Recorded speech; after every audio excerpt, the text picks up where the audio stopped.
Olá, seja bem-vinda, seja bem-vindo aqui ao canal Academia Jung. Então, continuando aquele processo de falar sobre os relacionamentos e como a psicologia analítica nos auxilia a compreender melhor o que acontece com a gente quando adentramos em um relacionamento. Então hoje eu vou falar sobre a ânima e o ânimos, como elas influenciam, como isso vai influenciar nesse processo de se apaixonar, de criar uma relação. Então vamos lá.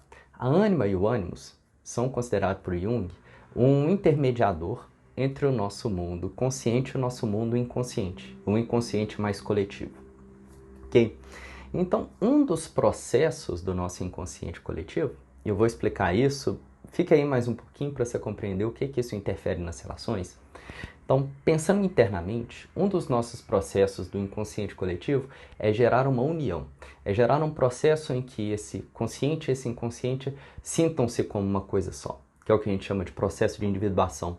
Então, aquele momento em que você quase que atinge uma plenitude da sua personalidade. Assim. Não que ela permaneça inteiramente, porque consciente e inconsciente são dois polos distintos, então, mas em alguns momentos eles se unem e trazem um significado muito grande para a vida e trazem uma transformação para a personalidade que dão outros rumos mais substanciais para a nossa vida. Isso pensando eu sozinho. Agora, ao longo da nossa vida, sim, no inconsciente coletivo eu tenho essa tendência a criar essa união, essa sensação de completude. Isso não se daria só pelo mundo interno, né? Isso também se dá em relação ao mundo externo. Então, no momento em que a gente se apaixona por alguém, essa função que ela faz a nossa conexão com o inconsciente coletivo, ela é projetada para fora.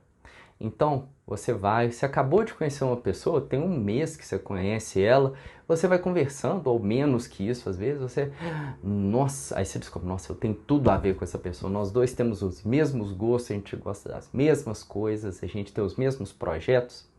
Lê do engano, gente. Ninguém é tão igual assim a qualquer pessoa, mas a gente tem essa sensação no início da relação. E ela é importante, porque caso ela não exista, como que alguém já ficaria com o outro, já pensa, nossa, ele tem defeito aqui, nossa, ele não dá certo ali, a gente não é compatível em tal assunto. Então, nesse primeiro momento, e é interessante que já fizeram pesquisas que essa paixão, ela dura aproximadamente 6 meses a 1 ano e meio. Então, de alguma forma, a gente se sente tão ligado à pessoa e, de certa forma, tão cego para as nossas diferenças que a gente só vê essa união. Então, quer dizer, aquilo que eu busco internamente, para algumas pessoas, né, essa tentativa de união consigo, essa ânima e ânimos vai ser projetado nessa outra pessoa. Então, essa tentativa, essa sensação de união vai estar ligado a outra pessoa. Então, essa outra pessoa vai te dar essa sensação de completude, de inteireza. Então, é o momento que a gente se cega, né, pela outra pessoa, quer estar junto e acha que a nossa vida está completa. Então, a sensação de completude é dada por essa projeção. Então, a gente busca fora aquilo que, na verdade, estamos buscando dentro de nós, dentro da nossa personalidade.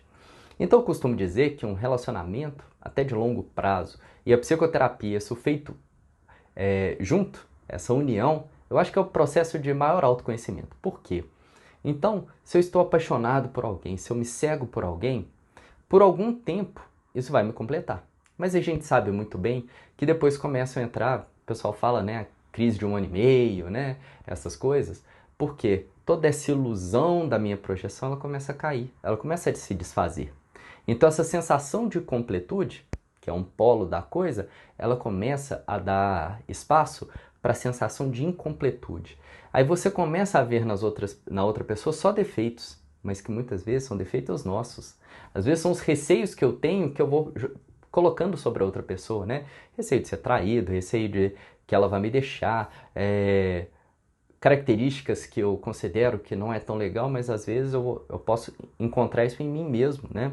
O que é que agora eu estou projetando? Então, se em algum momento eu projetava as coisas só positivas, essa completude, agora vem o outro lado também, né? Nada tem um lado só, tudo tem uma bipolaridade. Então, agora eu começo a projetar na pessoa aquelas questões que são negativas.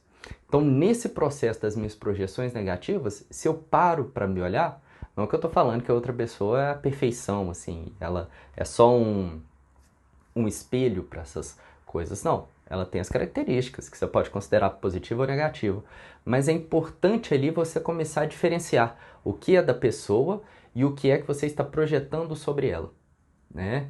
Então, às vezes, a gente está ali buscando aquilo que já foi embora. Então, aquela projeção de união que um dia se foi, porque é importante ela ir embora também, porque são duas pessoas diferentes, cada uma tem seu caminho na vida, cada um é uma individualidade. Então, a gente não nasceu para ser junto, mas ter essa sensação de união é muito importante. Faz o casal ficar junto, ter essa completude e criando outros caminhos na vida. Pode ser que em determinado momento isso já não seja mais suficiente. Mas todo relacionamento é um processo de autoconhecimento também. Então você descobre o que eu projetava, o que eu esperava daquela pessoa, essa sensação de completude que a ânima e ânimos projetado, ela vai me trazer, mas em algum momento ela começa a sair, né? E aí ela começa a mostrar a nossa sombra, outros aspectos que são os aspectos que a gente considera negativo em nós mesmos. Então, por isso, a ânima e ânimos tem essa ideia de possibilitar esse meio do caminho para essa sensação de completude que faz as coisas se unirem. A gente nos unirmos com nós mesmos ou a gente se unir a uma outra pessoa. E daí, depois desse momento, dessa sensação, desse lapso de união na nossa vivência, a gente começa a criar novos caminhos. Então é um processo de muita transformação. Então conhecer alguém, se apaixonar por alguém, criar um relacionamento e daí você continuar com isso, é um processo de transformação. Isso dá uma guinada na vida das pessoas. Imagine, às vezes você está ali, você conheceu aquela pessoa que era alguém totalmente desconhecido na sua vida, você fez um relacionamento de um longo prazo, fez uma casa, filhos, vamos dizer, né, que isso aconteça, e sua vida mudou de rumo. Ou não teve filhos, não teve casa, mas com certeza sua vida mudou de rumo. Então todo esse momento de apaixonamento, ele faz nossa vida mudar, né? Faz a gente criar novos caminhos, novos projetos. Assim como quando a gente se conecta consigo mesmo, né? Nesse momento dessa completude, a gente cria novos projetos, às vezes a gente deixa para trás coisas que eram cansativas, que não faziam sentido para a gente, e a gente começa a procurar outros.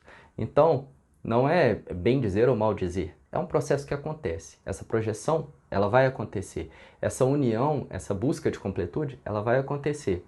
E ela com certeza vai ser um momento transformador na vida. E aí, cabe a nós sempre refletirmos muito mais quem somos nós nesse processo e aí tomar as decisões, quais caminhos seguir. Espero ter ajudado aí a compreender mais as nossas paixões. Se gostou, deixa aí seu like, comente, compartilhe com quem achar que possa interessar e a gente se vê na próxima semana. Um grande abraço para todo mundo e até lá!